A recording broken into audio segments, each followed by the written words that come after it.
కవిత bail పిటిషన్పై వాదనలు సోమవారానికి వాయిదా వేశారు. దర్యాప్తు సంస్థ చెప్పిన విషయాలపై కవిత న్యాయవాది కోర్టుకు వివరించారు. కవిత న్యాయవాదికి మెయిల్ ద్వారా కౌంటర్ ఇవ్వాలని ఢిల్లీ హైకోర్టు ఆదేశించింది.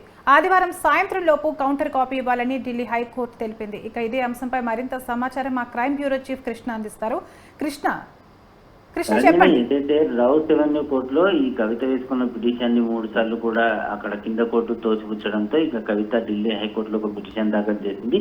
ఈ సిబిఐ తర్వాత ఈడీ అధికారులు ఏదైతే తన పైన కేసులు నమోదు చేయడం, కస్టడీ పూర్తయింది, చాలా రోజులుగా తాను తిహార్ జైల్లో ఉన్నాను, కింద కోర్టు కూడా తన బెయిల్ నిరాకరించింది కాబట్టి తనకు బెయిల్ మంజూరు చేయాలని చెప్పేసి హైకోర్టులో ఒక అప్పీల్ చేసుకుంది. అయితే ఈ అప్పీల్ ని స్వీకరించిన కోర్టు ఈడీ తర్వాత సిబిఐ అధికారులకు వెంటనే కౌంటర్ దాఖలు చేయాల్సిందిగా వారందరికీ కూడా ఆదేశాలు జారీ చేశారు. సోమవారం తేదీలోపు ఈ కౌంటర్ వ్యవహారానికి సంబంధించిన వివరాలే కాకుండా ఈ దర్యాప్తులో ఏదైతే అటు ఈడీ సిబిఐ అధికారులు కొన్ని డాక్యుమెంట్లు ఇవ్వమంటే తమకు ఇవ్వడం లేదని కవితకు సంబంధించిన లీగల్ టీం కోర్టులో మరోసారి న్యాయమూర్తి దృష్టికి తీసుకురావడం జరిగింది.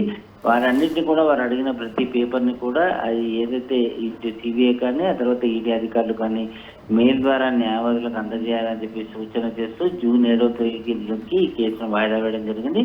జూన్ 7వ తేదీ వరకల్లా ఈ సిబిఐ ఈడీ అధికారులు దీంట్లో ఈ కేసు వ్యవహారానికి సంబంధించి ఛార్జ్ షీట్ దాఖలు చేయాలని, అలాగే కౌంటర్ ఫైల్ కూడా కౌంటర్ కూడా దాఖలు చేయాలని కోర్టు ఆదేశాలు జారీ చేయడం జరిగింది.